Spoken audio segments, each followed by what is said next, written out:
Assalamualaikum warahmatullahi wabarakatuh. Di sini saya akan mempresentasikan jawaban UAS Tekbor yang telah saya buat. Kita langsung saja masuk ke jawabannya.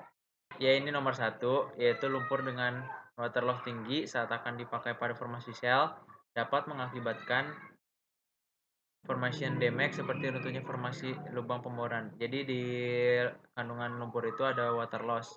Nah, water loss itu di situ bakalan ngebentuk mud cake. Nah, mud cake-nya ini tuh buat menahan biar fluida formasi tidak masuk ke sumur pemboran. Nah, kalau lumpur dengan water loss-nya tinggi, dia bakalan jadi kena loss circulation atau formasinya tuh bakalan hancur, bakalan damage, ada damage dari situnya. Ya, selanjutnya ada nomor 2, tebalan mud cake yang timbul di dinding lubang dipengaruhi oleh water loss tinggi. Ya, seperti nomor 1 tadi. Jadi sebenarnya mud cake itu di apa dibentuk dari water loss itu sendiri. Nah, mud cake-nya itu tuh yang warna ungu itu yang nempel-nempel di dinding sumur pemboran. Nah, dia tuh tugasnya biar fluida formasi nggak masuk ke anulus, ke saluran sirkulasi lumpur. Nomor 3, differential sticking. Cenderung akan terjadi biasanya differential sticking terjadi pada formasi yang poros dan permeable. Lumpur yang digunakan terlalu berat sehingga lumpur jauh lebih tekanan formasi dan juga kurang stabilnya mud cake. Nah, jadi differential ini tuh terjadinya akibat seperti yang ada di gambar itu. Jadi tekanan lumpur itu gara-gara lumpurnya terlalu berat, tekanan formasinya kalah sama tekanan lumpur. Jadi dia bakalan neken terus. Jadi si bentukannya tuh gambarannya pipa pemboran nempel ke dinding pemboran. Jadi itu nggak bakal bisa diangkat ataupun diturunkan pipa bornya. Nah, terus untuk penanggulangan differential sticking itu, yang pertama tuh kita harus ngurangin tekanan hidrostatik. Jadi ini tuh cara cara paling umum yang biasa dilakuin sama orang-orang teknik waktu saat ngebor. Nomor 4, lumpur yang terlalu kental akan menyebabkan, jadi di sini lumpur yang terlalu kental itu dapat menyebabkan loss circulation. Loss circulation itu jadi lumpurnya itu hilang masuk ke dalam lapisan formasi dan juga menyebabkan differential sticking. Kenapa menyebabkan differential sticking? Karena tekanan dari lumpurnya juga bakal sangat besar dan tekanan formasi kalah dari tekanan lumpur itu sendiri.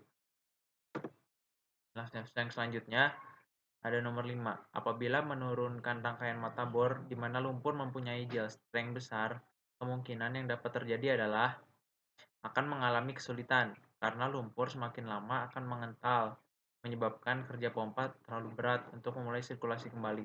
Walaupun pompa memiliki daya yang kuat, pompa tidak boleh memompakan lumpur dengan daya yang besar karena dapat menyebabkan formasi pecah. 6. Pada saat menurunkan rangkaian mata bor pada pemboran yang cukup dalam, sering dilakukan sirkulasi berkala pada kedalaman tertentu.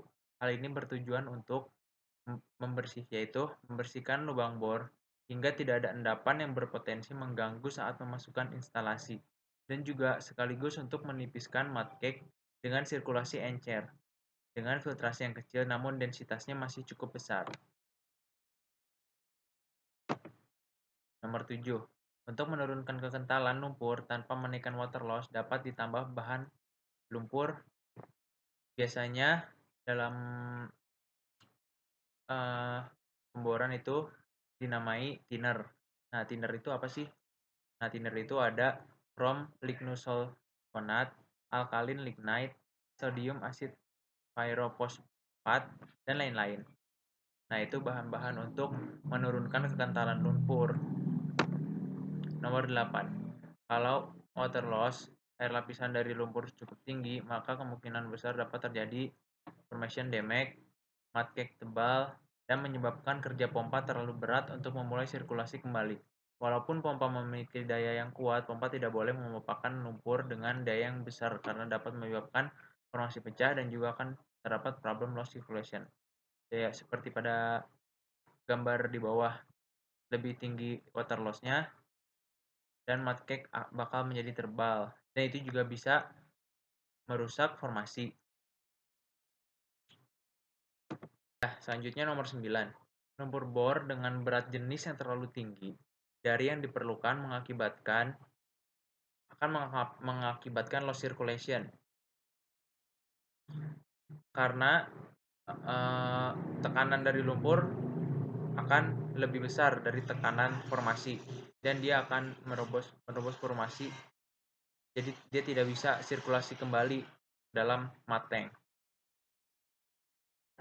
Seperti yang ada pada gambar.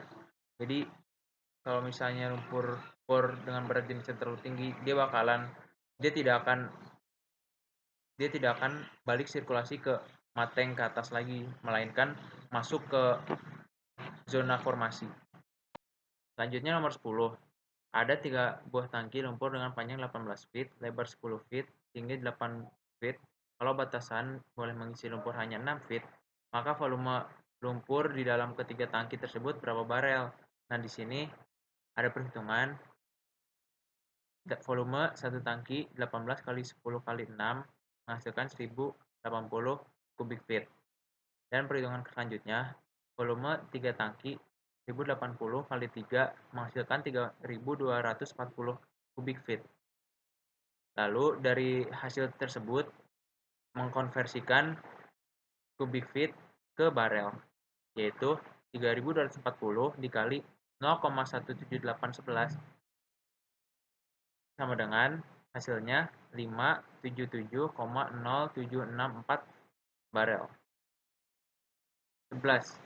Casing 95/8 inch OD 8,835 ID 40 pounds per feet, diameter lubang 12 1/4 inch, panjang casing 5000 feet, 1 feet sama dengan 13 inch, 1 kubik feet sama dengan 7,48 galon, 1 barel sama dengan 42 galon. Volume anular adalah volume OD 1/4 kali Pi kali OD akar 2 kali L sama dengan 1/4 dikali 3,14 dikali 0,802 pangkat 2 dikali 5000 sama dengan 2524,58 kubik feet. Volume hole sama dengan 1,4 dikali Pi dikali ID dikali hole pangkat 2 dikali L sama dengan 1/4 dikali 3,14 dikali 1,02 pangkat 2 dikali 5000. Hasilnya 4083,57 kubik feet. Volume anulus sama dengan volume hole dikurang volume OD, yaitu 4083,57 dikurang 2524,58 sama dengan 1559 kubik feet. Lalu dikonvert ke barel. 1559 dikali 0,17811 sama dengan 277,68 barel. Nomor 12. Untuk mendapatkan kecepatan pemboran ROP yang optimum, parameter bor yang cenderung diubah-ubah adalah, jadi untuk merencanakan ROP yang optimum diperlukan parameter yang mempengaruhi meliputi sebagai berikut: mekanika batuan, kondisi bawah permukaan, lumpur pemboran, hidrolika pemboran, mekanika drill string, model penghancuran batuan, tipe-tipe bit, mekanika penghancuran batuan pada bit, serta kondisi operasi bit, WOB dan RPM. Selanjutnya nomor 13. Pada rangkaian BHA tanpa stabilizer, lubang dapat menyimpang dari sumbu vertikal. Hal tersebut diakibatkan oleh apa? Karena di rangkaian BH ini stabilizer itu berguna sangat penting untuk menjaga keseimbangan bit saat operasi pemboran berjalan. Jadi, stabilizer ini berfungsi untuk menjaga kestabilan bit agar terus mengebor searah vertikal, tidak menyimpang dari sumbu vertikal. Jadi tidak akan belok-belok. Selanjutnya nomor 14, jelaskan peran dari masing-masing 5 sistem pada pemboran. Yang pertama di sini ada hoisting system. Hoisting system ini memegang peranan yang sangat penting karena dia memegang beban yang sangat berat, yaitu beban horizontal dan beban vertikal. Beban vertikalnya yaitu di sini tempat tergantungnya beban menara, drill string, casing string dengan tegangan dreadline, tegangan dari faceline juga, serta tegangan dari blok-blok. Sedangkan beban dari horizontalnya yaitu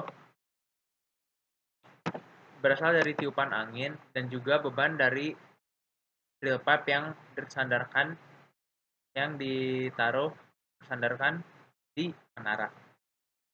Yang selanjutnya yaitu ada sistem putar. Nah, peranannya adalah untuk memutar rangkaian dari drill string. Fungsi utamanya sistem putar memberi putaran pada rangkaian pipa bor dan juga memberikan beratan pada pahat dalam mengebor suatu formasi. Putaran bersumber dari rotary table itu yang di bawah rotary bushing, atau dari putaran pada motor pada top drive. Besarnya putaran yang diinginkan biasanya disebutnya juga dengan rotation per minute atau RPM. Besarnya beban rangkaian pemboran akan memberikan beratan yang berguna untuk membantu mata bor dalam memecah batuan pada saat operasi pengeboran berlangsung. Beban ini sering dinamakan dengan weight on beat. Nah, di sini ada alat-alat seperti pada gambar berikut, alat-alat pada sistem putar, yaitu ada swivel, Kelly hose, Kelly bushing, rotary table. Selanjutnya ada sistem sirkulasi atau circulating system. Nah, sistem sirkulasi juga merupakan salah satu sistem yang memiliki peranan penting dalam operasi pengeboran. Tugas utama dari sirkulasi sistem ini yaitu membantu pemutaran dalam mengebor sumur dengan menyediakan perlengkapan-perlengkapan yang sesuai untuk mengatur bahan-bahan lumpur dan tempat kerja untuk mempersiapkan, merawat, dan mengganti fluida pengeboran, yaitu lumpur. Nah, di sini ada contoh dari sirkulasi lumpur itu sendiri. Pertama-tama, lumpur dipompa dari mud pump ke discharge line, lalu menjalan ke stand pipe, lalu masuk ke swivel, lalu turun ke Kelly, dan masuk ke rangkaian drill string, itu drill pipe, drill collar, lalu bit. Dan di bit itu dikeluarkan dari nozzle, dikeluarkan dan melewati anulus, balik lagi ke atas, masuk ke flow line, dan masuk ke cell shaker, masuk ke mud pit, dan masuk ke section line, balik lagi ke mud pump. Seperti itu sirkulasi lumpur pemboran. Selanjutnya, yang keempat ada sistem tenaga atau power system. Power system ini juga peranannya sangat penting, yaitu memberi suplai tenaga ke semua sistem pemboran, yaitu rig, sirkulasi, pemutar, semuanya. Jadi power system ini ada dua komponen utama, yaitu power supply equipment yang dihasilkan oleh mesin-mesin besar yang biasa kita sebut yaitu prime mover atau penggerak utama. Distribution equipment yaitu yang meneruskan tenaga yang diperlukan untuk operasi pemboran. Jadi kalau misalnya tidak ada sistem tenaga, ya kita tidak akan bisa menjalankan operasi pemboran itu sendiri. Karena sistem tenaga ini yang menyuplai semua sistem-sistem pemboran agar operasi pemboran berjalan dengan lancar. Nah, yang terakhir ada sistem pencegah semburan liar, yaitu BOP system. Nah, BOP system ini memiliki peranan yaitu untuk mencegah semburan liar atau kick atau blowout. Jadi cara kerjanya cara kerjanya di sini misalnya ada kick, itu blind rime atau siram, itu otomatis akan menutup pipa agar tidak menyembur keluar sumur. Nah, terus si fluida kick ini dikeluarkan oleh cok. Nah, lalu memasukkan lumpur jenis baru yang berat sehingga bisa menstabilkan tekanan di dalam lubang sumur kembali. Nah, dimasukkan lumpur baru tadi itu melalui kill. Jadi, fluida kick itu keluar dari cok, lalu setelah itu lumpur disirkulasikan, dimasukkan melalui kill agar tekanannya seimbang. Yaitu penjelasan dari saya, kurang lebihnya mohon maaf. Terima kasih. Assalamualaikum warahmatullahi wabarakatuh.